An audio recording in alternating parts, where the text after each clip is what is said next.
"What's your father's name?" "Daniel Carter."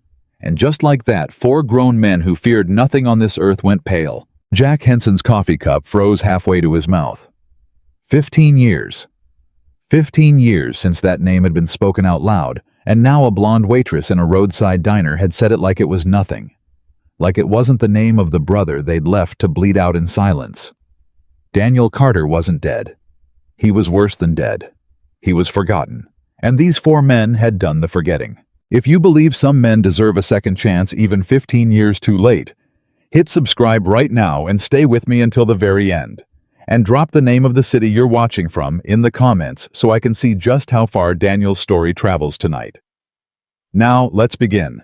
The bell over the diner door had stopped ringing a long time ago, but nobody in that room noticed. 4 men sat at the counter, leather worn soft by 200,000 miles of road, hand-scarred eyes tired in a way that had nothing to do with sleep. They weren't looking for trouble. They never were, not anymore. They were just 4 aging bikers passing through a nothing town called Bakersville, chasing a cup of coffee and a plate of eggs before the next stretch of highway swallowed them whole. Jack Henson sat at the end, silver in his beard now, 61 years old, and every one of them showing. He'd been the one who founded the chapter, the one they all still called president, even though there wasn't much left to preside over. Beside him sat Victor, big quiet hands, like 2 catcher's mitts folded on the counter. Then Tom, the youngest of the 4 at 54, still trying to crack a joke every 10 minutes because silence made him nervous. And Derek. Derek didn't talk much. Never had. He just watched the world with those flat gray eyes and let the others do the talking. The waitress came around with the pot. "You boys want to warm up?" "Please, sweetheart," Tom said. "And keep it coming. We got a long ride ahead." She smiled and poured. Young thing couldn't have been more than 30. Blonde hair pulled back in a loose knot, a smudge of flour on her apron, a name tag that read Emily in faded ink. She had that particular kind of tired that comes from working doubles and still trying to keep your chin up. "Where you headed?"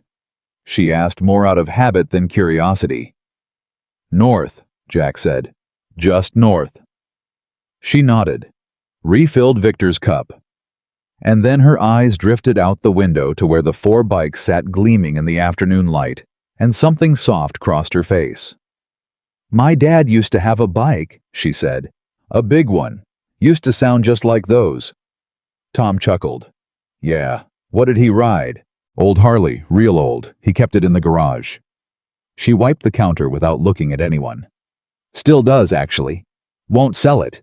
Won't ride it either. Just keeps it. Like it's waiting for something." None of them thought anything of it. Half the men in America had a father with a bike rusting in a garage. It was a common enough story. Jack even smiled a little. "Sounds like a smart man," he said. "Never sell the good ones." Emily laughed a small, tired laugh. That's what he always said. And she might have walked away right there. She might have gone back to the kitchen, and these 4 men might have finished their eggs and ridden north and never known. That's how close it came. That's how thin the line was between forgetting forever and remembering everything. But Victor. Big quiet. Victor, who almost never spoke, first set down his cup and said, "What kind of Harley?" Emily paused.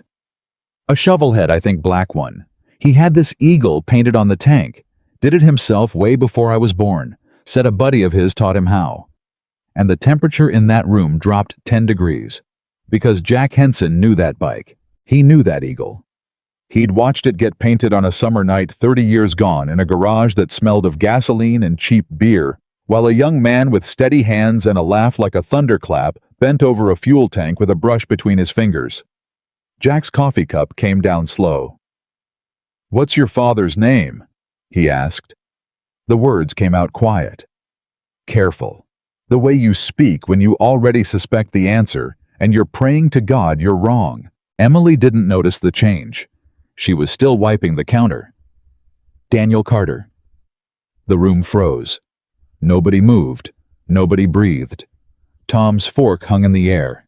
Derek's flat gray eyes came up off the counter for the first time in 20 minutes. And Jack. Jack felt something drop through the floor of his chest. something he hadn't felt in 15 years and had prayed he'd never feel again. "Say that again," Jack said. Emily finally looked up, and she saw their faces. She saw 4 hardened men gone white as bone, and the smile faded off her own. "Daniel Carter," she said slowly. "Why do you know him?" Jack didn't answer right away. He couldn't. His throat had closed up like a fist. Because yes. Yes, he knew Daniel Carter. He'd known him for 25 years. He'd known him before the gray came into his own beard, before the chapter fell apart, before the miles piled up, and the funerals started outnumbering the weddings. Daniel Carter had been there at the beginning. Daniel Carter had been one of the best, and Jack Henson had left him to die alone. "Jack." Tom's voice was barely a whisper. "Jack, is that—" "Quiet," Jack said. He looked at Emily. Really looked at her now. And he saw it. God help him, he saw it. The set of her jaw, the blue in her eyes, the way she stood with her weight on one hip, chin up, defiant even when she was tired. She had her father's face. She'd probably had it her whole life and never known why 4 strangers would go pale at the sight of it. "Your mother," Jack said. "What was your mother's name?" Emily's expression shifted. Something guarded came into it. "Sarah," she said. "Sarah Carter. Why are you asking me this?"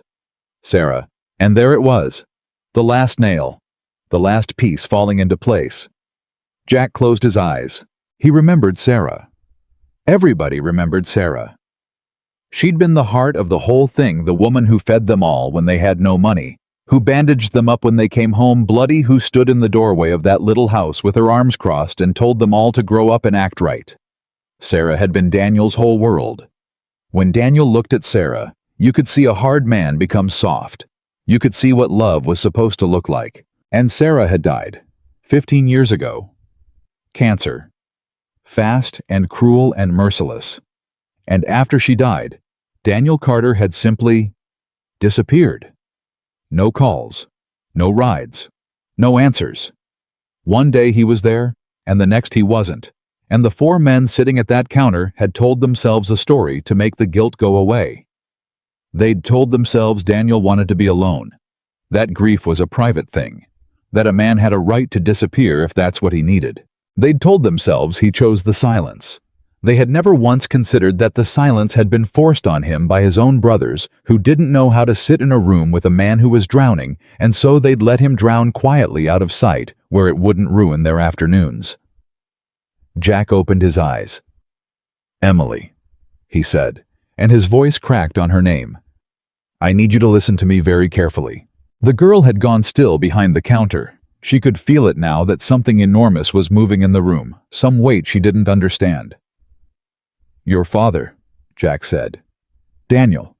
He rode with us. A long time ago, before you were born. He was—" Jack stopped, swallowed. "He was my brother. All of ours. He was one of us." For a long moment, Emily didn't say anything at all. Then very quietly, "You're them." Jack frowned. "What? You're them?" Her voice had changed, gone flat and hard. "The ones he used to talk about, the club, his brothers." She let out a breath that shook. "He stopped talking about you years ago. But when I was little, when I was a kid, that's all he talked about. His brothers. How you'd all take a bullet for each other. How you were family.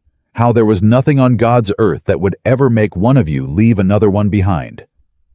Nobody said a word. "He believed that," Emily said. "Right up until my mom got sick." Tom made a sound, a small wounded sound, low in his throat. "You want to know something?" Emily's eyes had gone wet now, but her voice stayed steady, and that was almost worse. "When my mom was in the hospital at the end those last few weeks, he used to sit by her bed and tell her any minute now the boys are gonna come. They'll hear about this, and they'll come. Jack'll come. Jack always comes." She stared at him. "You're Jack." Jack Henson could not speak. "He said your name like it was a promise," Emily whispered. "Jack always comes." She wiped her cheek with the back of her wrist, fast, angry. "You never came. None of you. My mother died and my father sat in that hospital alone, and nobody came." The silence that followed was the loudest thing any of them had ever heard. Victor's head was down. Tom had both hands flat on the counter, like he was trying to hold the earth still. Derek had turned completely away, staring out the window at the 4 bikes with a look on his face, like a man watching his own funeral. And Jack felt 15 years of buried truth come roaring up out of the ground all at once, and it nearly took him off the stool. Because she was right. Every word they had heard. That was the thing Jack had spent 15 years not letting himself think about. They'd heard Sarah was sick. Somebody had mentioned it, passed the word along the way. Word travels in a club. Danny's wife is bad off. And Jack had thought, I should call. I should ride out there. And then a week passed. And then a month. And then he'd heard she'd died. And by then it felt too late. And going to the funeral of a woman whose sickbed you'd ignored felt like a lie. And so Jack hadn't gone to that either. And neither had the others. Each one of them waiting for another one to make the first move. Each one telling himself Daniel needed space. Each one letting the silence stretch until it became permanent, until it became a wall, until 15 years had gone by. And the wall was so high, none of them could see over it anymore. They hadn't abandoned him in a single moment. That would have been easier to understand. They'd abandoned him slowly, one unmade phone call at a time. "Emily," Jack said. His voice was almost nothing now. "Where is he?" She stared at him. "Why?" she said. "Why would I tell you that?" Because what?" And now the tears came for real, and she didn't try to stop them. "Because you finally remembered he exists. After 15 years, you think you get to walk into my diner and drink my coffee, and then just go see him? Like nothing happened, like you didn't leave him to fall apart alone." "No," Jack said. "No, I don't think that." "Then what do you think?" Jack Henson looked at this girl with Daniel's face and Sarah's fire, and he told her the only true thing he had. "I think we did the worst thing a man can do to his brother," he said. "I think we let him think he didn't matter. And I think I've spent 15 years pretending I didn't know that, because knowing it meant I had to do something about it, and I was too much of a coward." His hands were shaking on the counter now. He didn't try to hide it. "I'm not asking you to forgive me, Emily. You don't owe me that, and neither does he. I'm just asking you to tell me where he is. Because I would rather have him spit in my face than spend one more year pretending he's not out there." The diner was silent. Emily looked at him for a long, long time. And something in her, some last defense, cracked just slightly. "He doesn't ride anymore," she said quietly. "Did you know that he hasn't touched the bike in over 10 years? It just sits there in the garage under a tarp. Sometimes I catch him standing next to it. Just standing. Not doing anything. Just looking at it." Her voice broke. "It's like watching a man stand next to his own grave." Tom put his face in his hands. "He used to be so—" Emily searched for the word. "Big. Do you understand what I mean? When I was little, my dad was the biggest man in the world. He filled up every room. Everybody loved him. And then my mom died and he just got smaller. Every year, a little smaller. Until now, he's this quiet man in a quiet house who never goes anywhere and never sees anyone and won't sell a motorcycle. He'll never ride." She looked around at all 4 of them. "And I never understood why. I thought it was just grief. I thought it was just missing my mom." Her jaw tightened. But it wasn't just her he was missing. Was it? None of them could answer. Because they knew. They knew exactly what a man loses when he loses his wife and his brothers in the same year. When the 2 pillars holding up his whole life fall at the same time. Sarah had been his heart. And the club had been his spine. And they'd let the spine dissolve right when he needed it most, and they'd told themselves it was mercy. "I'll tell you where he is," Emily said at last.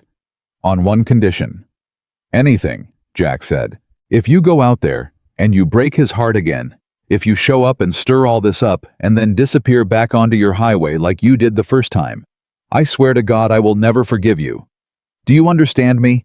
He's barely holding on as it is. He is barely holding on. If you're going to do this, you do it all the way. You don't get to leave him twice." "We won't," Jack said. "Say it like you mean it." Jack Henson stood up off that stool. 61 years old, silver in his beard, 15 years of guilt sitting on his back like a dead man he'd been carrying, and he looked that girl dead in the eye. "We are not going to leave him again," he said. "I give you my word. And Emily, my word is the only thing I've got left that's worth a damn. But it's worth that." Emily studied his face. Whatever she was looking for, she must have found some piece of it, because slowly she reached into her apron pocket and pulled out a scrap of receipt paper and a pen. She wrote down an address. Her hand was shaking. "Edge of town?" she said, sliding it across the counter. "Little blue house with the paint coming off. There's a big garage out back. That's where you'll find him." She pulled the paper back for 1 second before Jack could take it and looked up at him. "He's going to be angry." "I know," Jack said. "No," Emily said. You don't know how angry. 15 years of it. He's never said a bad word about any of you, not to me, not once, but I've seen it in him. It's in there. And when you knock on that door, all of it is going to come out at once." She let go of the paper. "So you'd better be ready to stand there and take it, every word, because he has earned the right to say every single one." Jack took the paper in a hand that would not stop trembling. "We'll take it," he said. "All of it." He turned to the others. Victor was already standing. Tom wiped his eyes with the heel of his hand and got to his feet. And Derek, who hadn't said a single word this whole time, finally turned back from the window. 15 years, Derek said. It was the first thing out of his mouth. His voice was gravel. 15 years I told myself he didn't want us there. We all did, Jack said. We were lying, Derek said. Weren't we? Jack looked at the address in his hand. The little blue house. The garage. The bike under the tarp. The man standing next to his own grave. Yeah, Jack said quietly. We were lying. Tom pulled his keys from his pocket. His hands weren't steady either. So what do we do?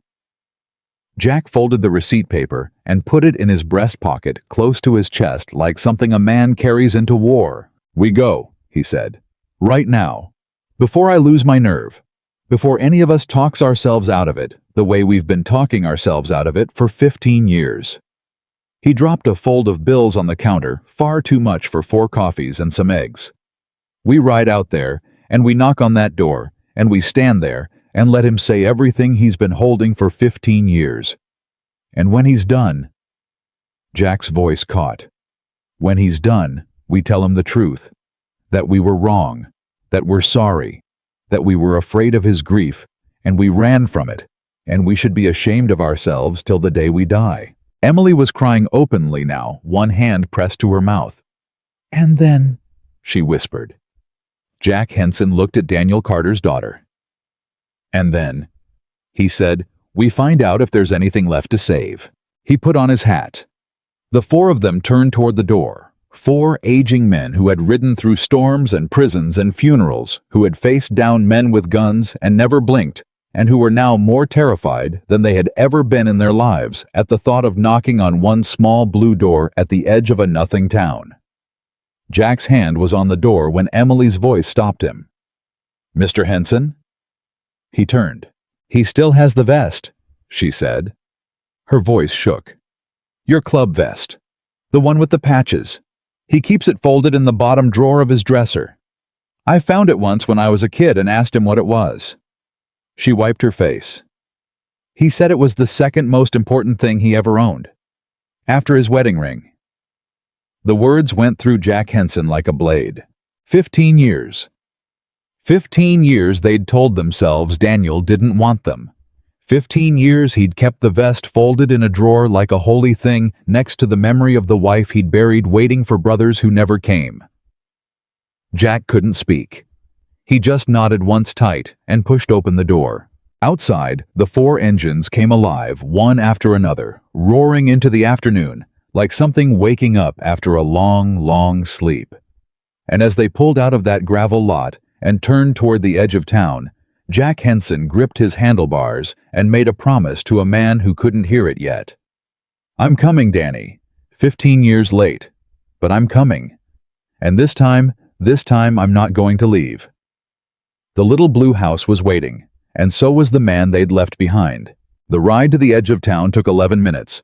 Jack Henson counted every one of them. He'd faced a lot of hard rides in his life.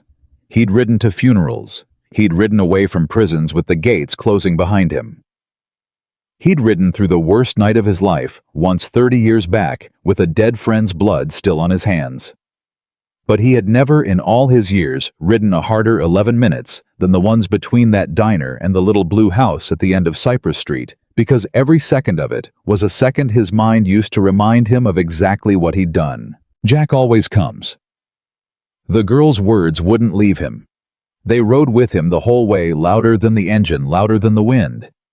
He said your name like it was a promise. Jack had spent 15 years building a wall in his head, brick by careful brick, and one blonde waitress had knocked the whole thing flat in the space of a single conversation. Now there was nothing between him and the truth was riding on his back like a corpse. When the four bikes rolled onto Cypress Street, Tom pulled up beside him at the stop sign. "Jack?" Tom's face was gray. "Jack, I don't know if I can do this." "You can," Jack said. "What do we even say to him? What do you say to a man after—" "I don't know," Jack said. "I don't know, Tom. We'll figure it out when we're standing in front of him." "And if he doesn't open the door—" Jack looked down the street. He could see it already. The little blue house paint peeling off it in long curls exactly like she'd said, and there out back the shape of the garage. "Then we wait on his porch," Jack said. "Until he does. If it takes all night. If it takes a week." He put his eyes back on the road. "We already made him wait 15 years. It's our turn." They rolled down the street slow, the four engines rumbling low, and Jack watched the windows of that little blue house for any sign of movement. There was none. The curtains were drawn. The whole place had the look of somewhere a man went to disappear. They killed the engines in front of the house. The silence afterward was enormous. For a moment, none of them moved. Four grown men sitting on four silent bikes, staring at a small blue house like it was a thing that might bite. It was Derek who broke first. Derek, who hadn't said 10 words in an hour, swung his leg off his bike and stood in the street, and there was something in his flat gray eyes that Jack had never seen there before. Something close to fear. "I keep thinking about the vest," Derek said. "In the drawer, folded up." He shook his head slow. 15 years, Jack. The whole time we thought he threw us away. And he had it folded in a drawer next to his wedding ring. "I know," Jack said, getting off his own bike. "How do we walk up to that door?" Derek said, knowing that. "We just do," Jack said, one foot in front of the other. Victor was next.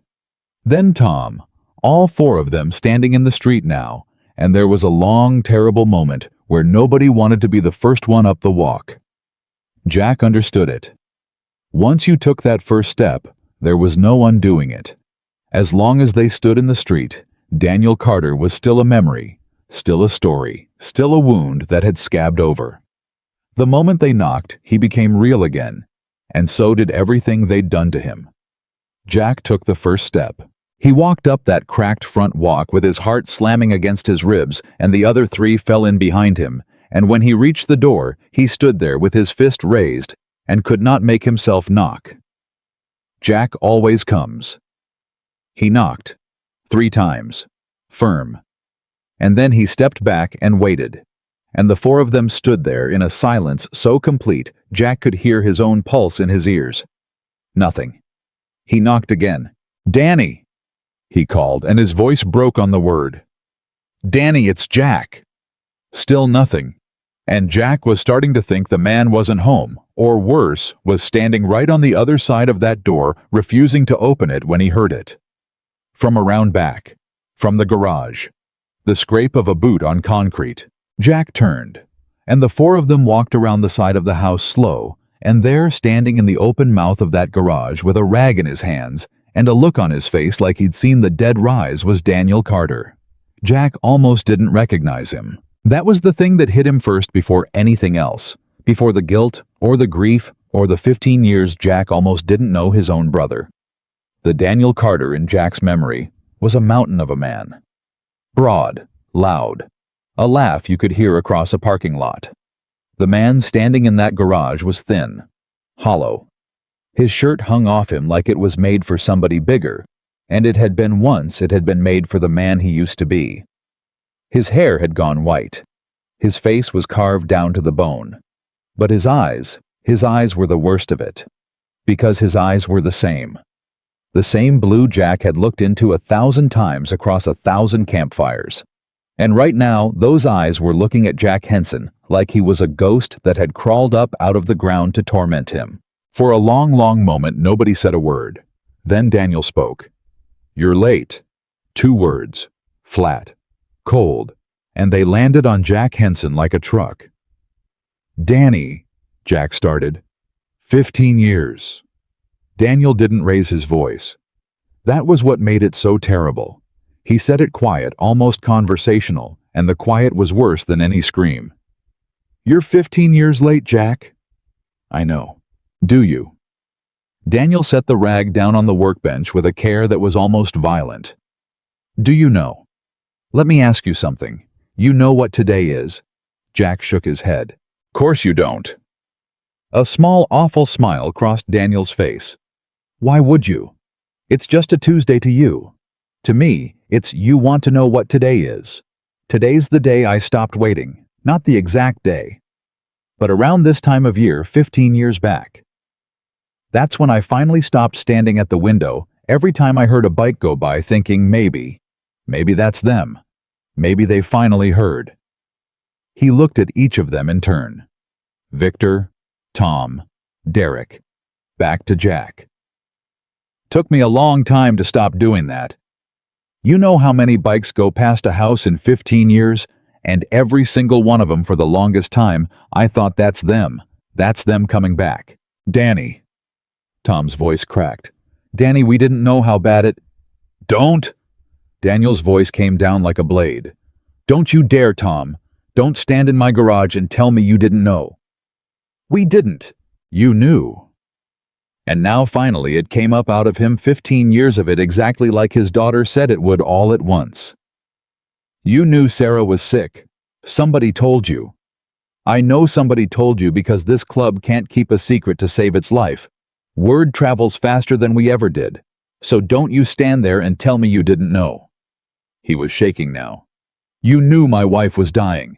And not one of you picked up a phone." The garage was silent. "I'm not asking about the funeral," Daniel said. "You want to know something? I don't even care about the funeral anymore. I made my peace with the funeral years ago." "You want to know what I can't make my peace with?" His voice dropped, and it shook. "It's the hospital. It's the 6 weeks in that hospital.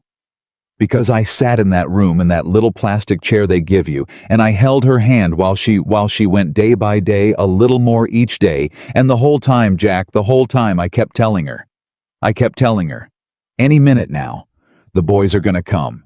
They'll hear about this and they'll come, because that's what brothers do. That's what we always said. Nobody gets left behind. Nobody faces it alone." Jack couldn't breathe, and that was the thing that broke Jack Henson. Not the anger.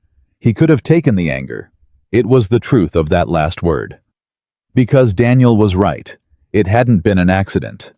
Every unmade phone call had been a small, quiet choice, and they'd made it, all of them, thousands of times over 15 years. Jack's knees felt like they might go. He put a hand on the workbench to steady himself. "You're right," Jack said. Daniel blinked. Whatever he'd been braced for, it wasn't that. "Every word," Jack said. "You're right about every word. And I'm not going to stand here and give you excuses because there aren't any. There's no version of this where we come out looking like anything but what we are. We heard Sarah was sick, and I thought I'll call. And then I didn't. And a week went by. And then I heard she passed, and I thought it's too late now. I can't show up to the funeral of a woman whose sickbed I ignored. And then that felt like a wall I couldn't climb over. So I didn't climb it. I just let it get higher. Every year I let it get a little higher because climbing it meant facing you, and facing you meant facing what I'd done, and I was too much of a coward to do it. Daniel stared at him. "You want to know the truth," Jack said. "The real truth, the one I've never said out loud to anybody, including myself. We didn't stay away because we forgot you. We stayed away because we couldn't stand to look at you. Because you were grieving.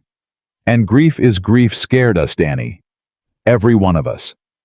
We're a bunch of hard men who know exactly what to do with a fight. Somebody comes at one of us, we know what to do. Somebody needs bailing out, we know what to do. But a brother whose wife is dying, a brother who's falling apart in slow motion in a hospital room. We didn't know what to do with that.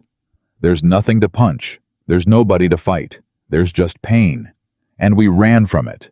We ran from you because you reminded us that all our leather and all our noise doesn't mean a damn thing when the thing coming for you is grief, and we were ashamed of how helpless it made us feel. So we stayed away. And we told ourselves it was because you wanted space." Jack's voice cracked. "It was never about you, Danny. It was about us being cowards. And you paid for our cowardice for 15 years. The garage was dead silent. Daniel Carter was staring at Jack like the ground had shifted under him. Because in 15 years of imagining this moment, and he'd imagined it, Jack could see it in his face. He'd imagined it 1,000 times. He had never once imagined that they'd just admit it. He'd braced for excuses. He'd braced for, "We thought you wanted to be alone." He'd sharpened himself against every justification a man could offer. And Jack had walked in and handed him the raw, ugly truth with no defense attached to it at all, and Daniel didn't have anything to swing at. "Don't," Daniel said, and his voice had lost some of its steel. "Don't do that. Don't come in here and be honest about it. You don't get to do that. You don't get to make it easy on yourself by—" "It's not easy," Jack said. "There's nothing easy about this. I'm not telling you the truth to make it easy on me, Danny. I'm telling you because you've earned it. You've earned 15 years of the truth, and I should have given it to you a long time ago, and I'm sorry it took your daughter saying your name in a diner to make me man enough to do it." Daniel went very still. "Emily," he said. "You saw Emily. She's the one who sent us here," Jack said. "She poured us coffee, and she mentioned her dad had an old Harley he wouldn't ride, and she said your name. And I swear to you, Danny," my heart stopped in my chest. 15 years of not letting myself think about you, and one word out of that girl's mouth brought it all back. Something moved across Daniel's face at his daughter's name. Some crack in the wall. "She doesn't know," Daniel said quietly. "Not all of it. She knows you left. She doesn't know." He stopped, swallowed. "She doesn't know I used to stand at that window. She doesn't know what it did to me. I never let her see that part." "She knows more than you think," Jack said gently. Daniel looked at him sharp. "What did she say to you?" Jack hesitated. "What did she say, Jack?" "She said—" Jack's throat worked. "She said watching you stand next to that bike in the garage was like watching a man stand next to his own grave." Daniel Carter turned away. He turned his back on all four of them and put both hands flat on the workbench and stood there, his head down, his shoulders, those thin shoulders that used to be a mountain's rising and falling. And for a long moment, the only sound in that garage was the sound of a broken man trying to breathe. "She said that," Daniel said finally. Barely a whisper. "Yeah. My own kid." His voice was ragged. "My own kid watching me die a little every day. And I thought I was hiding it from her. I thought I was protecting her from it." He let out a sound that was half a laugh and half something much worse. "I couldn't even do that right. Couldn't even fall apart in private without her seeing. Danny, you know what I did to that girl." Daniel turned back around, and his eyes were wet and furious and grieving all at once. "You want to talk about what you did to me? Fine. You did it, you left me. I've lived with it. But you want to know what I did? I checked out. When Sarah died, I had a 9-year-old girl who just lost her mother, and instead of being a father to her, I climbed inside my own grief, and I shut the door, and I left her out there alone. She lost her mother and her father in the same year. Her mother died, and her father just stopped. And she had to raise herself. She had to grow up watching me stand next to a motorcycle like it was a headstone. His voice shattered. So don't come in here and tell me you're the only ones who left somebody behind. I left her too. I left my own daughter, every day for 15 years. And there it was. The thing underneath the thing. The guilt beneath the anger. Jack understood it now, understood it in a way he hadn't a minute ago. Daniel wasn't just angry at them. He was angry at himself, and he'd been carrying that for 15 years too, and it was heavier than anything the club had done to him. Because a man can survive being abandoned by his brothers. What he can't survive, what eats him alive from the inside, is knowing he abandoned his own child while he was drowning. "Danny, look at me," Jack said. Daniel wouldn't. "Look at me." Daniel looked up. "That girl," Jack said, "poured coffee for 4 strangers today and figured out in about 2 minutes flat that we'd wronged her father. And then she looked me dead in the eye and told me if I ever hurt you again, she'd never forgive me. You understand what I'm telling you? That girl loves you so hard, she was ready to go to war with 4 bikers she'd never met over you. A daughter doesn't do that for a father who abandoned her. She does that for a father she'd walk through fire for." Jack's voice was firm now, steady. "You didn't lose her, Danny. Whatever you think you did to her, she's still standing right there beside you. She never left. You want to know what she said about your bike? She said she catches you standing next to it, and she doesn't see a grave. She sees hope. She's hoping Danny. 15 years, and that girl is still hoping her old man comes back to life." Daniel Carter's face crumpled. He put a hand over his mouth and turned half away, and his whole body shook, and Jack watched 15 years of held-back grief try to come out of a man who'd forgotten how to let it. It was a terrible thing to watch. A man crying who didn't have the muscle memory for it anymore, whose body had forgotten the shape of it. Victor took a step forward, then another, and then this enormous silent man who in 25 years Jack had maybe seen express 3 emotions crossed the garage and put one huge hand on Daniel Carter's shoulder. "I'm sorry, brother," Victor said. His voice was wrecked. "I'm so sorry, I should have come. I picked up the phone 100 times. I never dialed it. I don't know why. I don't know what was wrong with me. But I should have come, and I didn't. And I've hated myself for it every day, and I never had the guts to tell you because I figured you'd tell me to go to hell, and I figured I deserved it." His hand tightened on Daniel's shoulder. "I still figure I deserve it. So if you want to tell me to go to hell, you go right ahead. But I had to say it first. I had to tell you I'm sorry before you tell me to leave." Daniel didn't tell him to leave. He didn't say anything at all. He just stood there under Victor's hand shaking, and something was happening in that garage that none of them had words for. 15 years of ice starting, just barely to crack. Tom came forward next, then Derek. And it wasn't some grand thing. It wasn't a movie. None of them said anything perfect. Tom just stood close and said Danny, in a broken voice, and couldn't get anything else out. And Derek, who never talked, just put his hand on Daniel's other shoulder and gripped it hard and looked at the floor. 4 men standing in a garage around a 5th, and nobody knowing what came next, and all of them too broken to pretend they did. Finally, Daniel spoke. His voice was hoarse and small. "I don't know how to do this," he said. "I don't know how to just let you back in. 15 years I've been so angry at you, it's the only thing that kept me going some days. The anger was it was like a fire I could warm my hands on. If I let it go, I don't know what's left. I'm scared of what's left." "You don't have to let it go," Jack said. "Not today. Maybe not ever. You get to keep every bit of that anger as long as you need it, Danny. We're not here to take it from you. We're not here to fix it." "Then what are you here for?" Daniel said. "What do you even want?"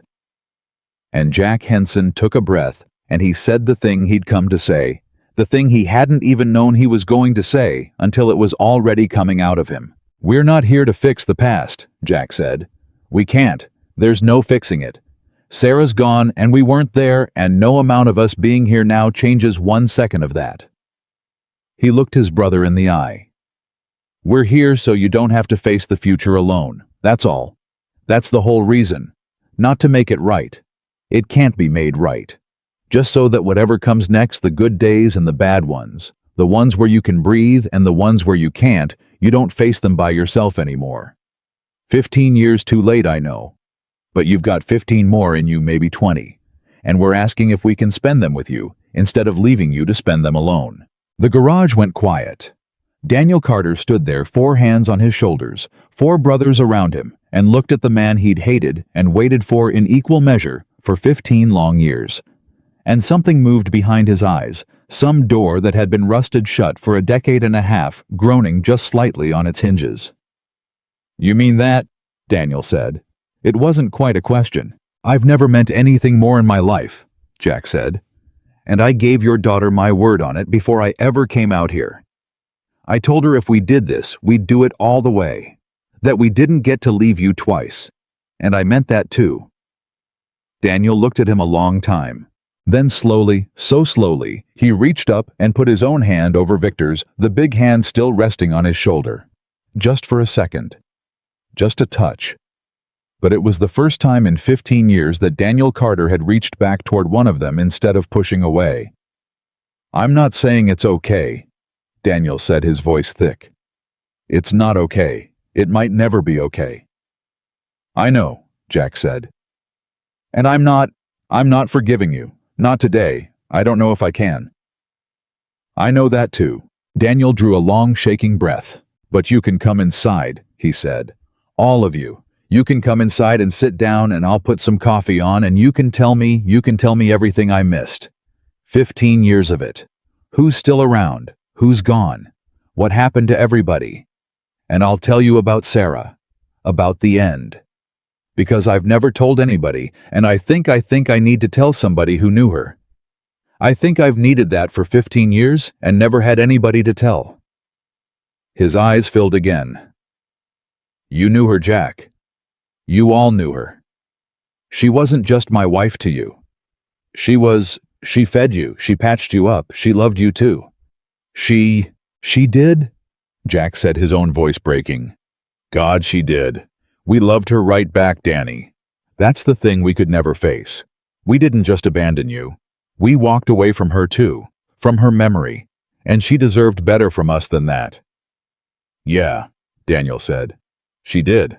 He wiped his face one more time and he stepped back from the workbench and he looked at the 4 of them standing in his garage.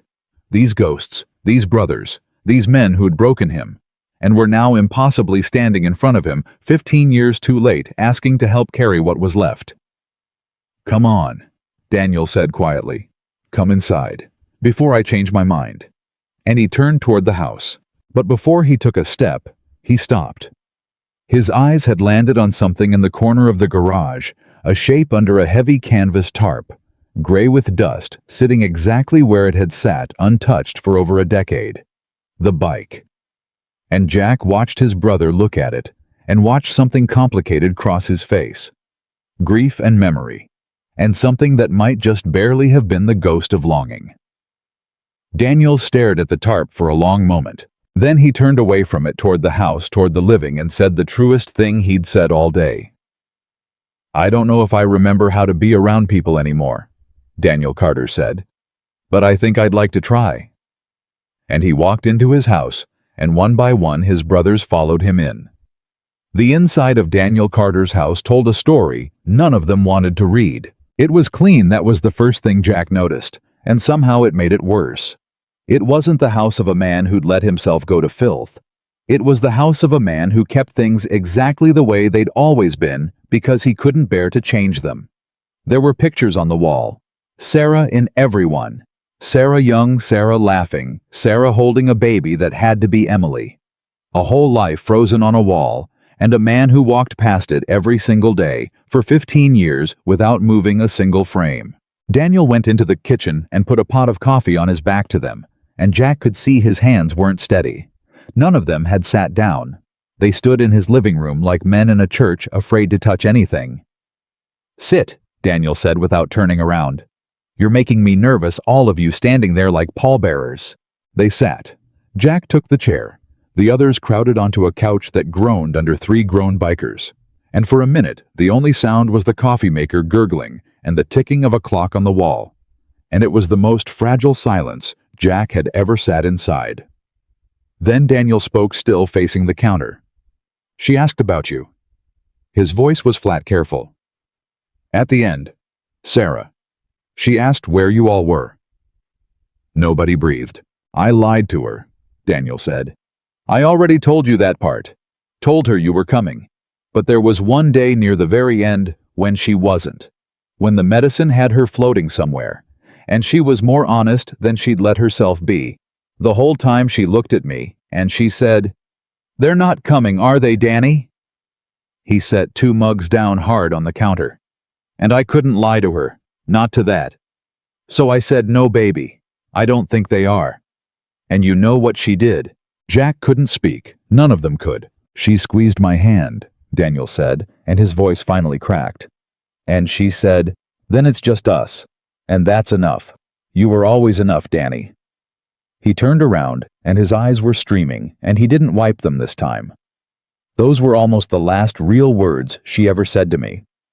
She spent one of her last clear moments on this earth comforting me about the fact that my brothers didn't come.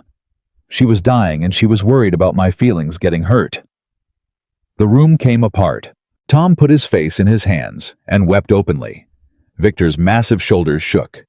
Derek stared at the floor with his jaw clenched so tight Jack could see the muscle jumping in it. And Jack felt something tear loose in his chest that he'd been holding down for 15 years, and he didn't try to stop it. "Danny, Jack started and couldn't finish. "I'm not telling you this to hurt you," Daniel said, wiping his face now with the heel of his hand. "I mean, maybe I am a little. Maybe part of me wants you to hurt the way I hurt. I'm not proud of that. But mostly I'm telling you because somebody who knew her should know that. Should know how she was right up to the end. That she was still thinking about other people. Still soft. Still Sarah. The cancer took everything else, but it never got that." His voice dropped. "I've been carrying that memory for 15 years with nobody to give it to. You don't know what it's like, to hold the last good thing somebody ever said, and have nobody in the world who understands why it matters. Tell us," Jack said quietly. "Tell us all of it. We've got nowhere to be, Danny. We've got the rest of our lives. Tell us everything." And Daniel did. He brought the coffee over, and he sat down in the last empty chair, and he started talking, and once he started, he couldn't stop 15 years of dammed-up grief coming through the break all at once. He told them about the diagnosis, about the day the doctor said the word, and the floor dropped out of the world. He told them about the treatments that didn't work, and the ones that made her sicker than the disease. He told them about Emily, 9 years old, sitting in hospital waiting rooms doing her homework because there was nowhere else to put her. He told them about the good days that felt like miracles, and the bad days that felt like drowning. He told them about the night she died, and he told it in detail, every terrible minute of it, because he'd never once been able to say it out loud, and the words came out of him like poison being drawn from a wound. They listened. All of them. They didn't interrupt. They didn't offer comfort or excuses. They just sat in that little house and let Daniel Carter finally set down a weight he'd been carrying alone for 15 years, and they took it up with him one word at a time. And somewhere in the middle of it, Jack realized what was happening. This was the thing they should have done 15 years ago. Not fixed anything. Not saved him. Just sat with him. Just been there while he grieved. That was the whole thing. That was all Daniel had ever needed. And it was the one thing they'd been too afraid to give him, and it had cost him 15 years of his life. When Daniel finally ran out of words, the room was quiet for a long time. "Thank you," Daniel said at last, and his voice was exhausted, wrung out, but somehow lighter than it had been. I didn't know I needed to do that. I've been so full of it for so long I forgot I could ever put it down." "You can put it down any time," Victor said. "For the rest of your life. That's what we're for. That's what we were always supposed to be for." Daniel nodded slowly. And then, a small, tired, almost real smile touched the corner of his mouth for the first time all day. "You know what she'd say if she could see this," he said. "Sarah. She'd say, 'Well, it's about damn time, you idiots.' That's what she'd say. She had a mouth on her, my wife. She'd have cussed you all up one side and down the other, and then she'd have made you all dinner." He laughed, an actual laugh, cracked and rusty from disuse, but real. "She'd have forgiven you before I did. She was always better at that than me. She was better at everything than all of us," Jack said, and it got a watery laugh out of the whole room. And just like that, just for a moment, it felt like it used to feel. 5 men in a room, one of them holding a coffee cup, laughing about a woman they'd all loved. 15 years fell away for the space of one breath, and they were young again, and nobody had died, and nobody had left, and the whole terrible thing had never happened. Then the front door opened. Emily stood in the doorway with her keys still in her hand and her diner apron still on, and she froze at the sight of 4 bikers in her father's living room. Her eyes went straight to Daniel, checking him, reading him the way a person reads someone they've spent years worrying about. And Jack watched her whole body tense, ready for a fight, ready to throw all 4 of them out on the street if she saw one wrong thing on her father's face. But what she saw stopped her cold, because Daniel Carter was smiling. Tired, wrecked eyes, red from crying, but smiling.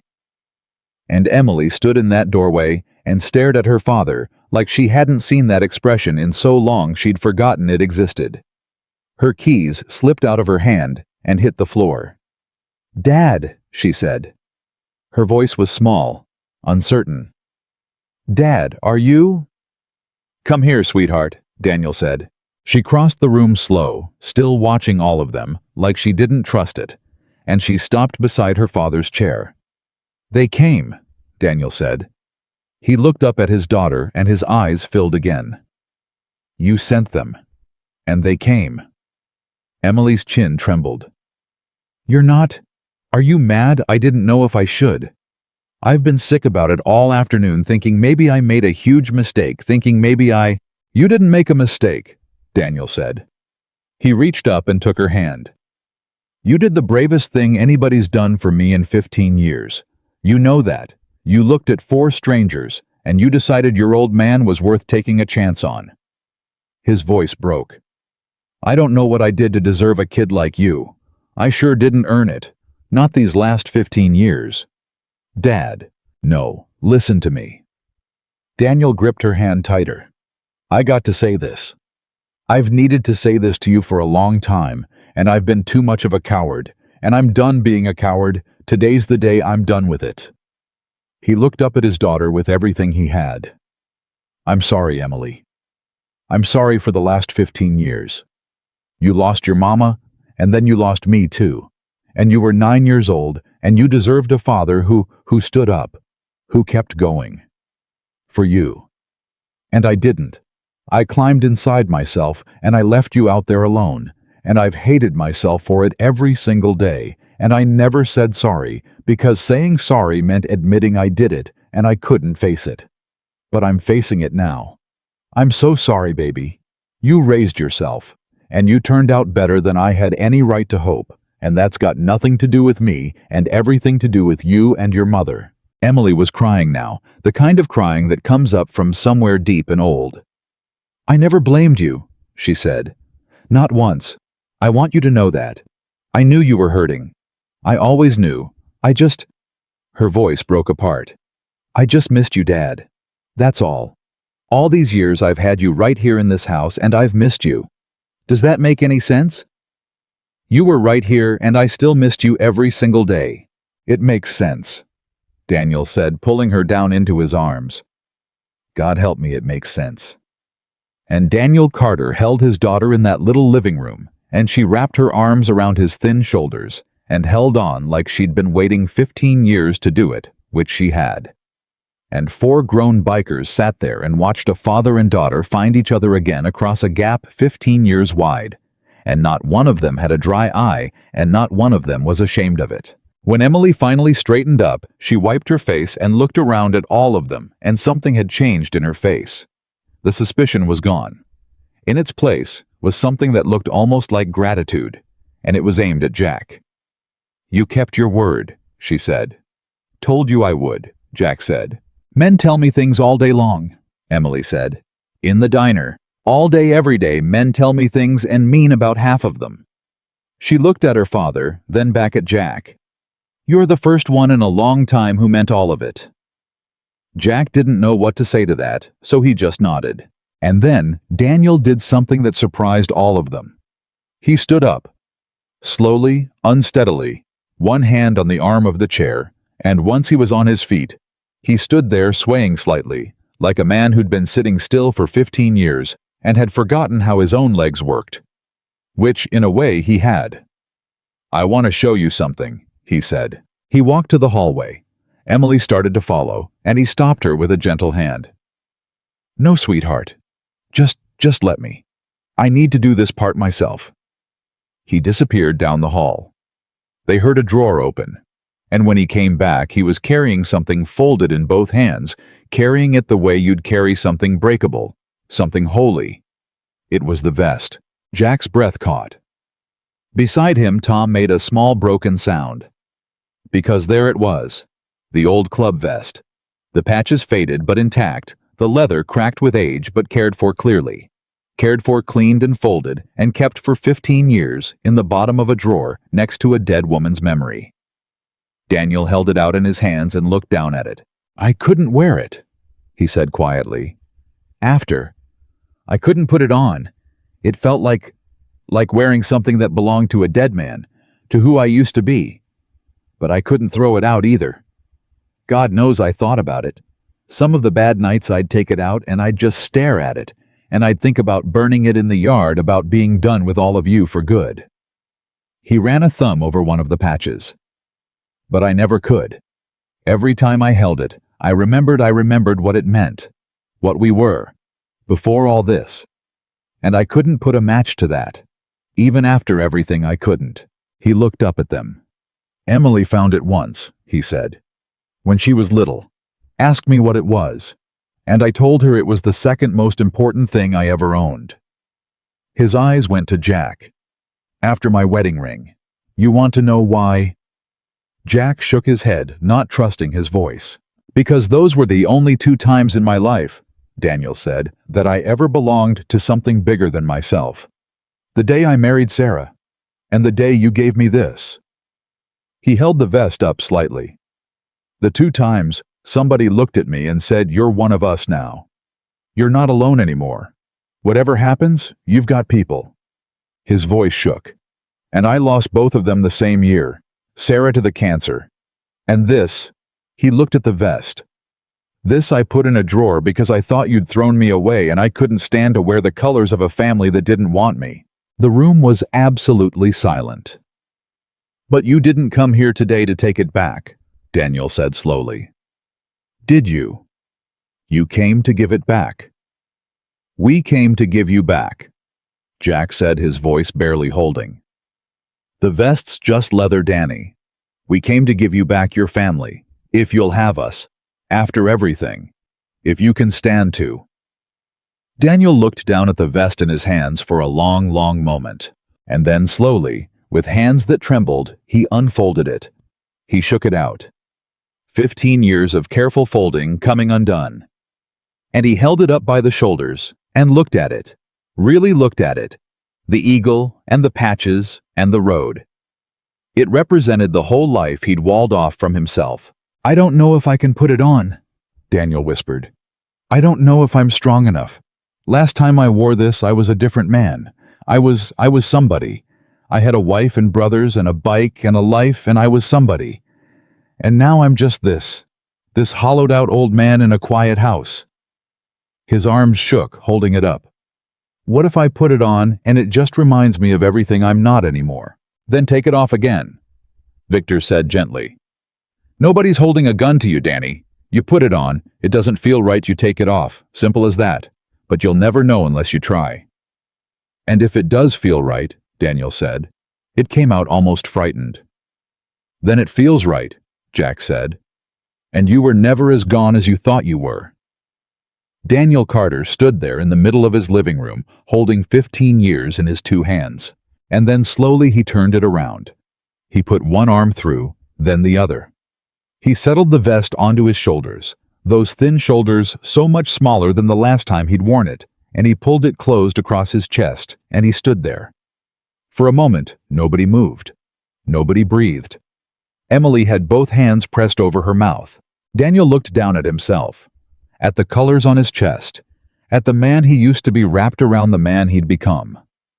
And something moved across his face, some enormous complicated wave of grief and memory, and underneath it all, so faint, it was almost invisible, the smallest ember of something that had been dead for 15 years.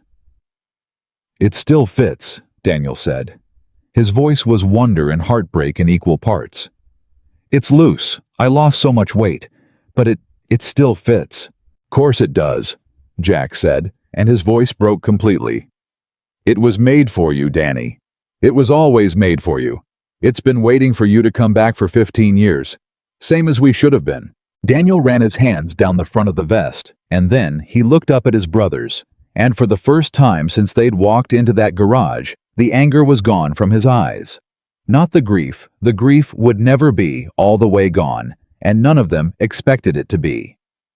But the anger, that fire he'd been warming his hands on for 15 years, had burned down to something else, something quieter, something that might, given time, given care, become peace. "Sarah bought me the leather for this," Daniel said, suddenly quietly touching the vest.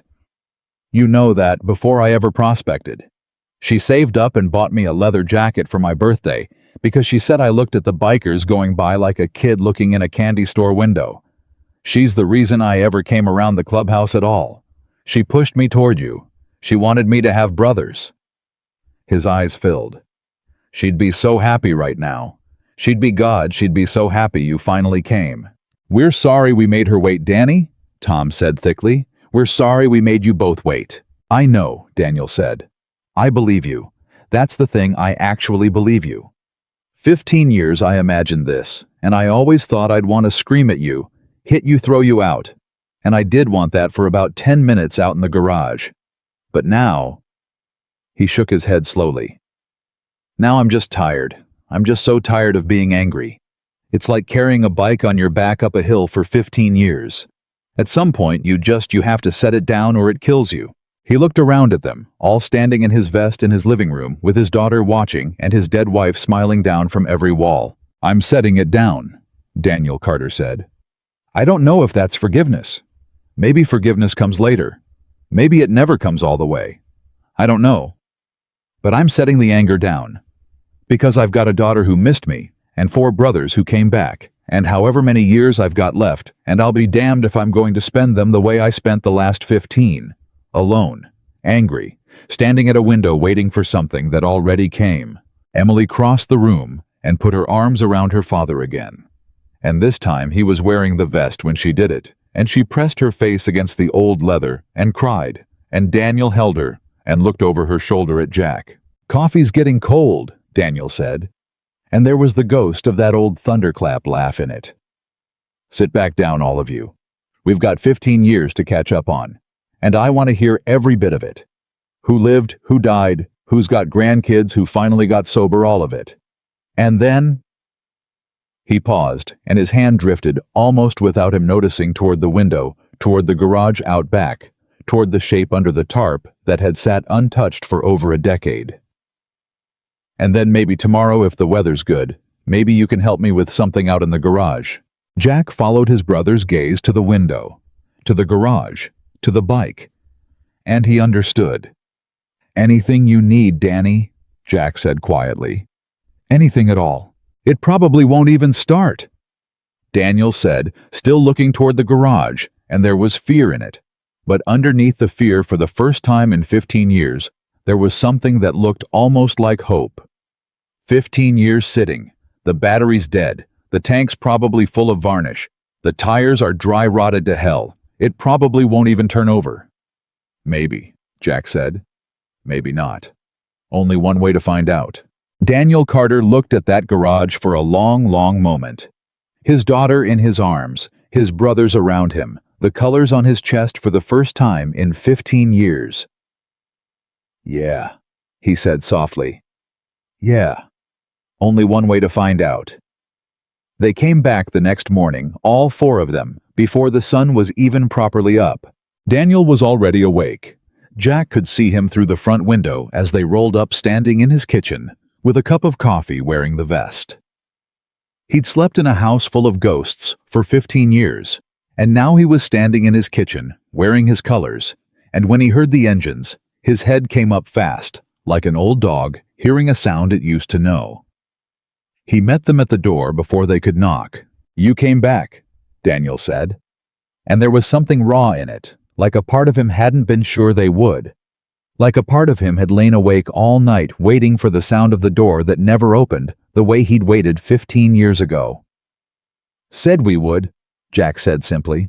"That's the whole point, Danny. We come back now, every time. You're gonna get sick of us." Daniel let out a breath he'd maybe been holding all night. "I doubt that," he said quietly. Emily came out onto the porch in her diner clothes, keys in hand, already late for the early shift. She stopped and looked at the 4 bikes in the driveway, and the 4 men on the porch, and her father in the doorway in his vest, and something crossed her face that Jack couldn't quite name. She'd spent 15 years being the only one who showed up for this man. And now she wasn't the only one anymore, and Jack could see her learning how to set that weight down one shoulder at a time. "You're really gonna try to start it," she said to her father. "Gonna try," Daniel said. "It's been 15 years, Dad." "I know how long it's been, sweetheart. Believe me." He looked at her. "You gonna be here when we do it?" She glanced at her watch at her keys at the diner she needed to open, and then she put the keys back in her pocket. "They can open late," she said. "I'm calling in. I'm not missing this." And that small thing, that daughter choosing to stay, put a look on Daniel Carter's face that Jack would remember for the rest of his life. They walked around back to the garage together, all 6 of them, and Daniel stopped in front of the tarp and stood there. And for a long moment he didn't move, and Jack understood. This was the wall. This was the thing he'd been standing next to for 15 years without ever pulling the cover back. The tarp wasn't hiding a motorcycle. It was hiding the man he used to be, and a man doesn't lift a cover like that without knowing what he might find underneath. "You don't have to do this today," Jack said gently. "There's no clock on it, Danny. We can come back tomorrow, next week, whenever you're ready." "No," Daniel said. His voice was tight. "No, if I put it off, I'll put it off forever. That's what I do. That's what I've done for 15 years. Put it off. Put it off. Tell myself tomorrow. Tell myself when I'm stronger, when I'm ready, and tomorrow never comes, and I never get stronger, and I never get ready. So it's today. It's got to be today, or it's never." He reached out. His hand hovered over the tarp, shaking, and then he pulled it back. 15 years of dust rose up in a cloud, and there it was, the black shovelhead. The eagle on the tank faded, but still fierce, sitting on flat, dry-rotted tires with a film of gray over every chrome surface. And Daniel Carter stood there and looked at it, and made a sound low in his throat, like a man who'd just seen the face of someone he'd buried. "Oh," he said softly. "Oh, there you are. Oh." He walked to it slow. He put his hand on the seat on the tank, on the handlebar grips, touching it the way you'd touch a horse you hadn't ridden since you were young, reminding it who you were. Reminding yourself. His fingers traced the eagle on the tank. "I painted this the summer before Emily was born," he said, not to anybody in particular. "Sarah sat out here with me the whole time, big as a house, 7 months along, sitting in a lawn chair drinking lemonade and telling me the wing was crooked." He laughed and it cracked. "It was crooked. I fixed it. She was always right about stuff like that." "It's a good eagle, Danny," Victor said. "It's a crooked eagle that Sarah made me fix," Daniel said, and wiped his eyes and laughed again. "God, 15 years. All right, let's see how bad it is. Somebody's gonna have to help me. My hands aren't what they were, and I've forgotten half of what I knew." "That's what we're here for," Jack said. And they got to work. It was bad. It was every bit as bad as Daniel had feared, and then some. The battery was long dead, a corroded brick. The fuel in the tank had turned to varnish and stink. The carburetor was gummed solid. The tires were cracked all the way through and wouldn't hold air. The chain had seized. 15 years of sitting had turned a running motorcycle into a monument, and there was a moment about an hour in when Daniel sat back on his heels and looked at the whole hopeless mess of it, and Jack watched the despair start to come up in him. "It's too far gone," Daniel said quietly. "Look at it. Look at all of it. It's not a bike anymore, Jack. It's a lawn ornament. It's 15 years of me letting it die out here, same as I let everything else die. I should have—" His voice broke. "I should have taken care of it. I should have taken care of a lot of things." And here was the moment. Jack could feel it. This was where a man like Daniel Carter would fold, would take the state of that bike as proof of everything he believed about himself. That he ruined things, that he let things rot, that he wasn't worth the effort. Jack had seen it before in other men. The despair looking for evidence and finding it in a rusted-out engine. "Danny," Jack said, "look at me." Daniel looked up. "You know what I see when I look at this bike," Jack said. "I see a machine that got left alone for 15 years and is still here. Still in one piece. Still holding together. Everything that's wrong with it, the battery, the fuel, the tires, the chain, every bit of that we can fix. It's all replaceable. You know what's not damaged. The engine, the frame, the bones of the thing, the parts that matter. Those are fine, Danny. They just need somebody to come back and take care of them." He held his brother's eyes. "Sound like anybody you know." Daniel stared at him, and something moved behind his eyes as the meaning landed. "You're not too far gone either," Jack said quietly. "That's what I'm telling you. Everything on the surface, the 15 years, the grief, the weight you lost, the anger, that's the battery and the tires and the gummed-up carburetor. That's all fixable. It just takes time and hands and people who give a damn. But the bones of you, Danny, the bones are fine. Same man's in there we prospected 30 years ago. He just needs somebody to come back and take care of him." Jack put a hand on the frame of the bike, then on his brother's shoulder. "So we're gonna fix this bike, and we're gonna do it slow, and we're gonna do it right, and every part we replace, you remember what I'm telling you. It's not too far gone. Neither one of you is too far gone." The garage was quiet. Emily had a hand pressed to her mouth. And Daniel Carter looked at the wreck of his motorcycle and then at his brother's, and something in his shoulders changed. Straightened, just slightly, just enough. "Okay," he said. His voice was steadier. "Okay, where do we start?"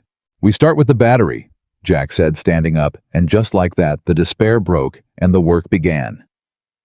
"Tom, you and Derek run into town, get a new battery, fresh fuel, a can of carb cleaner, and see if that parts store on Maine's still got tires that'll fit a bike this old. Victor, you're on the fuel system with me. Danny, you're on the chain and whatever your hands can manage. And Emily, I'll make coffee," Emily said, already halfway to the house, and there was a lightness in her voice Jack hadn't heard from her once. "And I'll call the diner, and I'm not missing a second of this." They worked all day. It should have been miserable. 15-year-old grime seized bolts that fought them for every quarter turn, knuckles skinned raw 100 small setbacks. But it wasn't miserable. Somewhere in the middle of it, it turned into something else. Because as they worked, they talked the way they used to, the way men do, when their hands are busy and their guard is down. Tom told the story about the run to Sturgis in '89, when Derek got lost for 2 days. Victor told about the time Sarah caught them all sneaking whiskey into her Thanksgiving and made them drink it out of teacups as punishment. Daniel remembered things he'd walled off for 15 years, and every memory that came back seemed to bring a little more of the old man with it, the mountain, the thunderclap laugh buried, but not gone.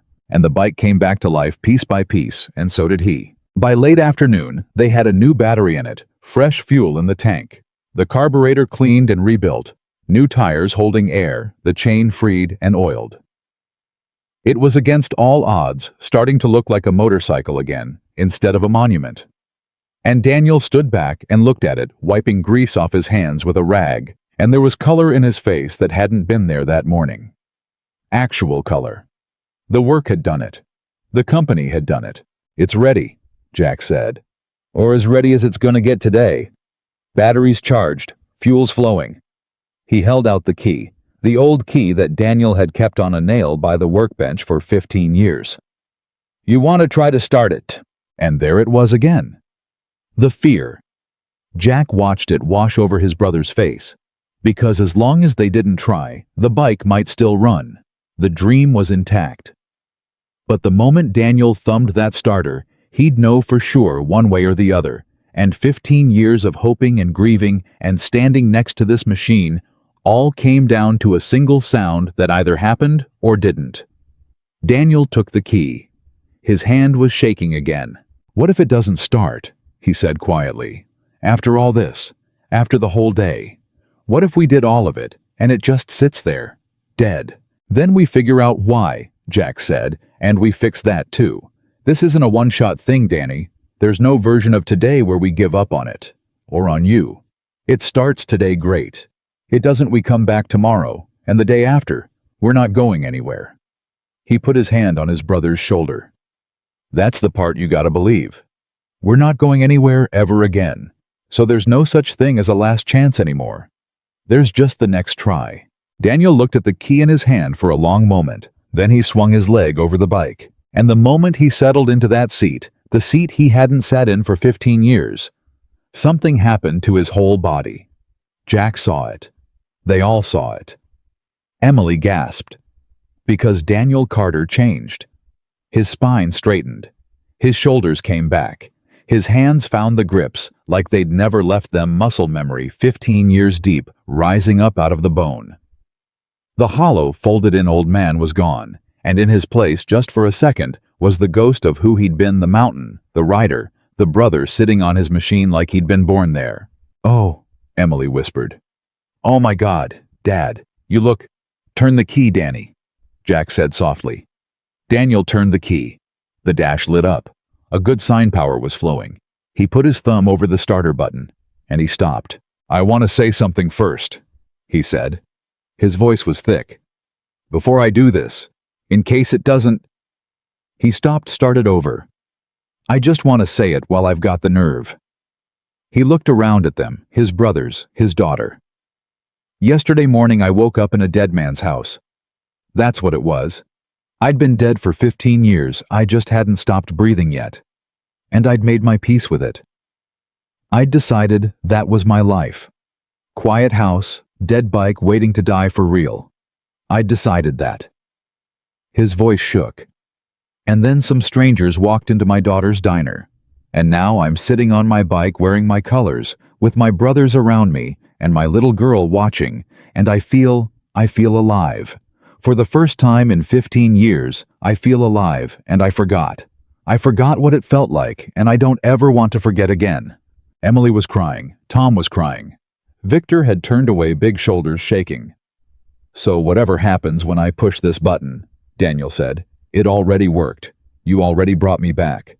The bike's just the last part." He wiped his face with the back of his greasy hand. Okay, here goes." He pushed the starter. The engine turned over, coughed, cranked, and died. Nobody breathed. Daniel's face fell.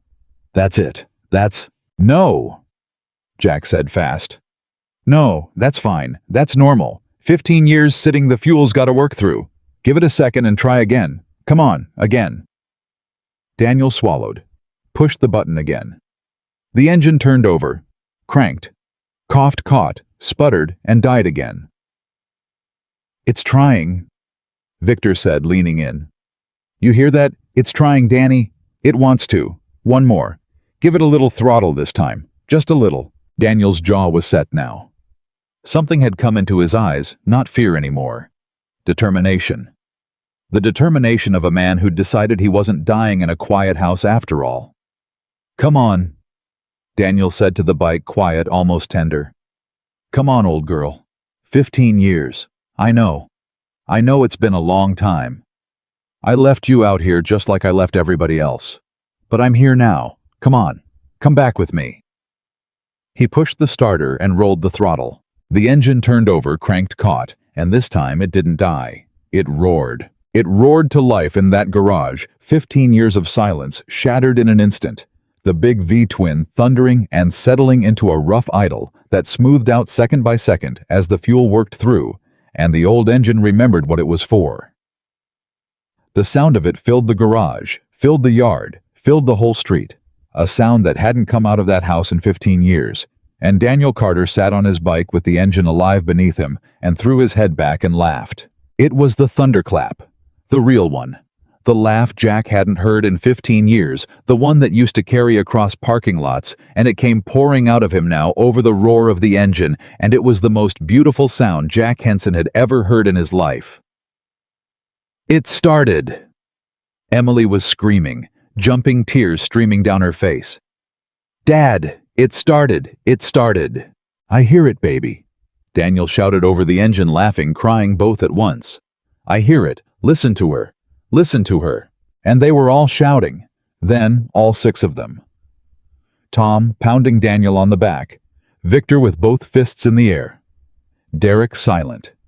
Derek standing there with tears running openly down his weathered face and a grin like Jack had never seen on him in 30 years. The garage was chaos and noise and joy. Pure joy. The kind that only comes after long grief. The kind that's got 15 years of pain packed into it and comes out the other side as something close to holy. Daniel revved the engine and it answered him strong and sure, and he looked down at it and then up at his brothers, and his face was wet and shining and alive. She never gave up on me, Daniel said over the engine, his voice breaking. 15 years I gave up on her, and she never gave up on me. She was just sitting out here the whole time waiting for me to come back. He looked at Jack. Just like you, just like Emily. Everybody was just waiting for me to come back, and I was so far gone I couldn't see it. You see it now, Jack said, gripping his brother's shoulder over the roar. That's all that matters. You see it now. Daniel let the engine run. He didn't shut it off. He sat there and let it idle and fill the world with that sound, that living sound, like he was afraid that if he turned it off, the silence might come back and swallow him again. And they let him. They stood around him in that garage and let him sit on his living, breathing bike for as long as he needed, and nobody said a word about the tears, and nobody said a word about the 15 years, because there was nothing left to say. Finally, Daniel throttled it down and let it settle back to a low, steady idle. He looked at the bike. He looked at his hands on the grips, and then he looked up at Jack with an expression that was equal parts terror and hunger. I want to ride it, Daniel said. Danny, Jack started. Not today, Daniel said quickly. I know, not today. My legs are shaking too bad, and I haven't been on a bike in 15 years. I'd probably drop it in the driveway and kill myself. I know, but... He gripped the grips tighter. But soon. I want to ride it. I want to feel it again. I want to get back out on the road with you, all of you, the way we used to. Do you think... His voice wavered. Do you think I still can? After all this time, am I too old, too far gone? Too... Danny? Jack crouched down beside the bike so they were eye to eye. You just brought a 15-year dead motorcycle back to life with your own 2 hands. You just laughed for the first time in 15 years. You want to know if you can ride again? Jack smiled, and his own eyes were wet. Brother, you've been riding all day. You just did the hardest ride of your whole life. Getting back on the road's gonna be the easy part. Daniel Carter looked at him, and then he nodded slow, and something settled into place in his face, some final piece, some decision made all the way down to the bone. Then let's do it, he said. Not today, but soon. This week. Before I lose my nerve, before I talk myself out of it, before the quiet gets its hooks back in me. He looked around at all of them. You come back. You come back with the bikes, all of you, and we go for a ride. A real one. Out on the highway. The way we used to. And I'll wear my colors, and I'll ride my bike, and I'll be... His voice broke one last time. I'll be a brother again. If you'll still have me. We never stopped wanting you, Danny, Jack said quietly. Not for one single day. We were just too ashamed to come get you. That's all it ever was. Daniel nodded. He shut the engine off finally, but gently, and with a hand that lingered on the tank afterward, a promise, not a goodbye. And in the sudden quiet of the garage, he sat on his bike in his colors, with his daughter beside him, and his brothers around him, and he said the words that 15 years of grief had never once let him believe. I'm not alone anymore, Daniel Carter said, like he was testing it, like he was learning the shape of it. I'm not alone anymore. No, Jack said. You're not, and you never will be again. You've got my word on it, and you know what my word's worth. Daniel looked at his brother, and for the first time in 15 years, Daniel Carter smiled all the way, the old smile, the whole smile, the one that used to light up a room. Yeah, he said. I do. I always did. That's why it hurt so bad when you didn't come. He put his hand over Jack's. But you're here now. You're all here now. And Sarah was right. She was always right. His eyes went to the window, to the sky, to wherever she was. It's just us. And that's enough. They came for him on a Saturday morning, and the whole street heard them coming. 4 engines rolling down Cypress Street just after sunrise, low and steady and sure. And Daniel Carter didn't stand at the window this time. That was the thing Jack noticed first as they came up the block. For 15 years, the man had lived his life on the wrong side of that glass, watching the world go by, waiting for a sound that never came. But this morning, the window was empty, because Daniel Carter was standing out front, in the driveway, in his colors, helmet in his hands, waiting on the right side of the glass for once, waiting outside where the living wait. Jack felt something catch in his throat at the sight of him, because he looked different. It had only been a week, but the week had done something. He stood straighter. There was color in his face. He'd shaved, and he'd found a belt that fit, and the vest didn't hang off him quite so loose anymore. Emily had told them over the phone that he'd started eating again. Real meals that she'd caught him humming in the kitchen, that she'd heard him on the phone with the parts store ordering a new mirror for the bike because the old one was cracked. Small things. But every small thing was a man coming back from the dead 1 inch at a time. They pulled into the driveway and killed their engines, and for a moment, nobody said anything. Daniel just stood there holding his helmet looking at them. You came back, he said. And even now, even after everything, there was still that flicker of disbelief in it, that 15-year wound that hadn't fully closed. Some part of him still braced every time for the door that didn't open. We're always gonna come back, Danny, Jack said, swinging off his bike. You're gonna have to get used to it. This is your life now. Loud engines in your driveway at the crack of dawn, whether you like it or not. Daniel let out a breath, and the flicker of doubt went out of his eyes, replaced by something steadier. I could get used to that, he said quietly. Emily came out onto the porch in her robe, a mug of coffee in both hands, and she leaned against the doorframe and watched. She didn't come down. This wasn't her moment, and she knew it. But she watched her father standing in the driveway with his brothers, and Jack saw her lift the coffee mug to her lips to hide the way her chin was trembling. You ready for this? Jack asked. And there it was, the fear one last time crossing Daniel's face. Because it was one thing to start the bike in a garage. It was another to actually get on it and ride out on the real road at highway speed after 15 years off. A man could die doing that. A man who'd forgotten whose reflexes had gone soft, whose nerve had rusted along with the chrome. I've been up all night, Daniel admitted. Sitting with it. Telling myself I couldn't do it. That I'd wreck. That I'd embarrass myself. That 15 years is too long and you don't just get it back. He looked down at the helmet in his hands. About 4 this morning, I damn near called you and told you not to come. Told myself I'd just keep the bike in the garage, start it up now and then. That'd be enough. That'd be safe. But you didn't call, Victor said. No, Daniel said. I didn't call. Why not? Tom asked. Daniel was quiet for a moment. Then he looked up. Because Sarah wouldn't let me, he said. I mean, not really. I know she's gone. I haven't lost my mind. But I was sitting there at 4 in the morning with the phone in my hand, and I swear I heard her. Clear as anything. You know what she said? His voice thickened. She said, Daniel Carter, you have been hiding in this house for 15 years, and I have watched every day of it, and I am sick of it. Those boys came all this way. That machine came back to life for you. Your daughter is so proud she could burst. And you're gonna sit here scared. Get on the damn bike, Danny. He laughed, wet and shaking. "That's my wife. 15 years dead and still bossing me around. So I put the phone down, and here I am." "Good," Jack said softly. "She was always the smartest one of us." Daniel nodded. He turned and looked at the bike sitting in the driveway, gleaming now, cleaned up the eagle on the tank, shining a new mirror where the cracked one used to be. 15 years dead, and now alive waiting for him. "Okay," Daniel said.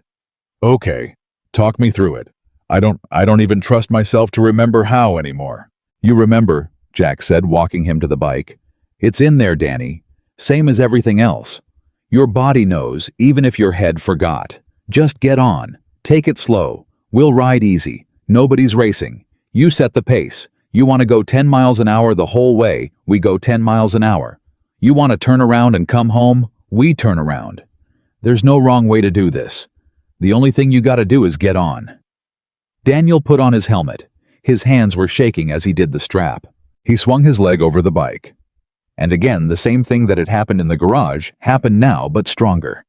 The moment he settled into that seat, 15 years fell off him. His hands found the grips. His feet found the pegs. His whole body remembered a language his mind had tried to forget, and Jack watched the rider come back into the man like a tide coming back into an empty harbor. "There he is," Derek said quietly. It was maybe the fifth thing Derek had said all week. "There's the man I prospected with." Daniel thumbed the starter and the engine roared to life. First, try this time. No coughing, no dying. Just an instant, strong rumble like the bike had been waiting all week for this exact moment. He let it settle. He looked down at it. And then he looked up at his brothers, and behind the visor, Jack could see his eyes, and they were terrified, and they were shining, and they were alive. "Don't let me fall," Daniel said. It came out small, like a boy. "We're not gonna let you fall," Jack said. "That's the whole point, Danny. That was always the whole point. We got you. Front and back and both sides. You fall, we catch you. You wobble, we're right there. You are not going down. Not today. Not ever again. Now you lead. Out of the driveway, slow, and we follow. You set the pace, and we match it. Whenever you're ready." And Daniel Carter took a breath, and he rolled out of the driveway. It was slow at first, wobbly. He was tight and stiff and overcorrecting the way you do when you haven't ridden in a long time and your body's fighting your fear. Jack rode close beside him, and Victor took the other side, and Tom and Derek fell in behind, and they hemmed him in like a wall of leather and steel, protecting him, holding him up with nothing but their presence. And they went slow. Down Cypress Street, at barely 15 miles an hour, an old man learning to ride again, surrounded by the brothers who'd come back for him. Emily stood on the porch and watched her father ride down the street, and she was crying so hard she had to set the coffee down, and she pulled out her phone and filmed it, her hand shaking because she wanted to keep it forever the morning her father came back to life. They turned onto the main road, and Jack watched Daniel's shoulders start to loosen, watched the stiffness bleed out of him block by block. By the time they hit the edge of town where the road opened up and the buildings fell away and the highway stretched out long and empty in the early light, Daniel Carter wasn't wobbling anymore. His line had gone smooth. His body had found its rhythm. The tide had come all the way back in. "How you feeling, Danny?" Jack called over the engines. And Daniel Carter, who a week ago had been a hollow ghost in a quiet house, who'd stood next to this bike for 15 years, like it was a headstone, who'd buried a wife and been buried alive by his own grief. Daniel Carter threw his head back inside his helmet and laughed that thunderclap laugh and rolled on the throttle. The bike surged forward, and for one heart-stopping second, Jack thought maybe it was too much too fast, too soon. But no. Daniel had it. Daniel had it completely. He opened it up on that empty highway, and the wind took him, and the engine sang, and he flew, and the four of them opened up right alongside him, 5 engines thundering down the open road in the golden morning light, and it was exactly the way it used to be, the way it was supposed to be, the way it should never have stopped being. "There it is!" Tom was shouting, whooping, pounding his fist against his own tank. "There it is, Danny, welcome back. Brother, welcome back." And Daniel rode. He rode like a man who'd been drowning for 15 years and had finally broken the surface. He rode like the road was oxygen. Jack watched his brother out there on that highway, colors snapping in the wind, and he thought about the man they'd found in that garage a week ago. Thin and hollow and defeated, standing next to his own grave, and he could hardly believe it was the same person. But it was. It had always been the same person. The bones had always been fine. He'd just needed somebody to come back and take care of him. They rode for an hour. Out past the fields, out where the road ran straight and clean to the mountains, and then they looped back, and by the time they came home, the sun was full up and warm, and Daniel Carter was a rider again all the way through. No more wobble, no more fear, just a man on his machine surrounded by his brothers. They pulled back into the driveway and killed the engines, and the silence after was full and good and clean. Daniel sat on his bike for a moment, not getting off, just sitting there, catching his breath, and Jack could see his shoulders shaking and knew he was crying inside that helmet and let him have it. Finally, Daniel pulled the helmet off. His face was wet and wild and younger than it had been in 15 years. "I forgot," he said. His voice broke wide open. "I forgot what that felt like. 15 years I forgot, and it was in there the whole time just waiting. Just like everything else. Just like all of you. Just like her." He wiped his face with a shaking hand and laughed. "God, I forgot what it felt like to be alive." Emily came off the porch, then running, and Daniel got the bike on its stand and barely had time to stand up before she hit him, threw her arms around him, and he caught her and held her, both of them crying, and she was saying, you did it, Dad, you did it," over and over into his chest. "I did it, baby," Daniel said, holding his daughter, his colors on his back, his brothers around him. "We did it, all of us." And Jack Henson stood there and watched and thought his heart might come apart in his chest, because this was the thing they should have done 15 years ago. This was the ride they should never have let stop. And they couldn't get those 15 years back, not ever. That was the hard truth of it. Those years were gone, and Sarah was gone, and no amount of anything would change that. But they'd stopped the bleeding. They'd come back. 15 years late, but they'd come back, and they'd brought a dead man back to life, and that had to count for something. That had to count for a lot. When Emily finally let go, Daniel looked around at the 5 of them standing in his driveway, his daughter, his brothers, and something settled over his face. Peace. Not the absence of grief. The grief would always be there. He'd carry Sarah in him till the day he died, and he'd carry the 15 lost years too. But peace alongside the grief. Peace that had room for the pain and kept going anyway. "I need to say something," Daniel said. "And then I'm going to make you all breakfast because Sarah would haunt me if I let you leave hungry. But I need to say this first." They waited. "A week ago," Daniel said, "I'd decided I was done. Not I wasn't going to do anything stupid. I want to be clear about that, especially with my daughter standing here. But I'd decided my life was over, that I'd already lived it, the good part, and all that was left was to wait out the rest in a quiet house with a dead bike and a wall full of pictures. I'd made my peace with dying a little more every day."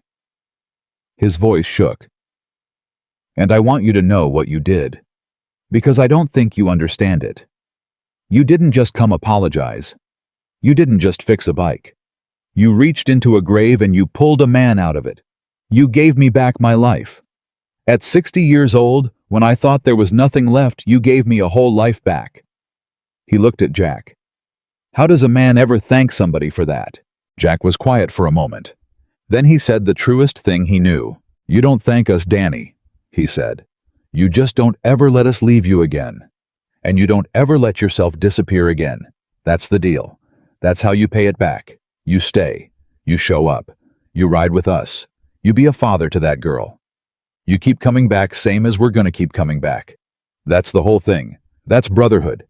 It's not the leather, and it's not the bikes, and it's not the patches, it's just showing up. And not leaving. Even when it's hard. Especially when it's hard." His voice broke. "We forgot that for 15 years. We're never gonna forget it again, and neither are you. Daniel nodded slowly. And then he did something that undid all of them. He walked up to Jack and he pulled him into an embrace, hard, both arms the way brothers hold each other when there are no words left. And over Jack's shoulder, he said quiet, just for him, "I forgive you." Jack went still. "I didn't think I could," Daniel said, his voice cracking against Jack's ear. "I told you that first day I didn't know if I ever could, and I meant it. But I've had a week to feel it, and I feel it now, and I need you to hear it because you need it as bad as I did. I forgive you, Jack. All of you. For all of it. It's done. It's over. We're not carrying it anymore. Any of us. You hear me?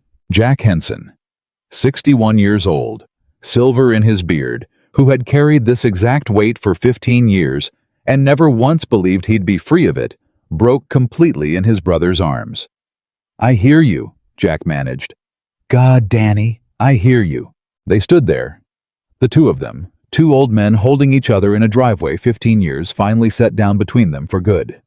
And when they finally let go, they were both wet-eyed and neither one was ashamed, and the others crowded in, and it was arms and shoulders and rough hands and wet faces, 5 brothers tangled together in the morning light, whole again at last. Emily watched from a few feet away, and she was smiling through her tears, and Jack caught her eye over the top of the pile, and she mouthed 2 words at him, "Thank you." And Jack nodded and mouthed back the only thing that fit, "Thank you," because she was the one. She was the one who'd said the name in the diner. She was the one who'd taken a chance on 4 strangers. Everything that had happened, all of it traced back to a tired waitress who'd loved her father enough to gamble on the men who'd broken him. Later, after the breakfast, after the coffee, after the stories and the laughing and the remembering, the 4 of them got ready to leave. But it wasn't the leaving it used to be. It wasn't goodbye. It was, "See you soon, see you next weekend, see you for the next ride." Daniel stood in the driveway in his colors and watched them mount up, and there was none of the old fear in him now. None of the bracing for the door that wouldn't open. Because he knew all the way down that this door would always open now. "Next Saturday," Jack said, pulling on his helmet. "We ride the coast road. It's a long one. You up for it?" "I'll be ready," Daniel said. "I'll be right here, waiting outside." "Not inside," Jack said, and it was gentle, and they both knew what it meant.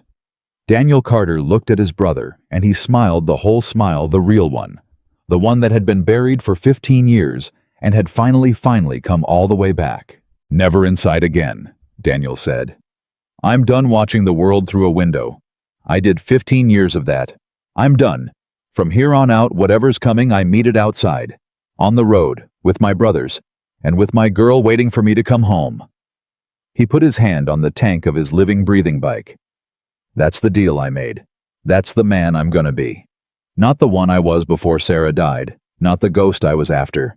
Somebody new, somebody who went all the way down and came back up. Somebody who survived." And Jack Henson looked at his brother standing there in the morning sun, alive, whole, forgiven and forgiving, and he knew with a certainty that went all the way to the bone that they'd gotten it right. 15 years too late. But they'd gotten it right in the end. They started their engines. And Daniel Carter stood in his driveway with his daughter beside him and his hand raised in farewell. And as the 4 bikes rolled off down Cypress Street, he didn't watch them go with the old ache of being left behind. He watched them go the way you watch family leave, when you know for certain they're coming back. Because they were coming back. They were always going to come back now. And the man who'd once been forgotten, the brother they'd abandoned. The husband who'd buried his wife alone, the father who'd lost himself in grief.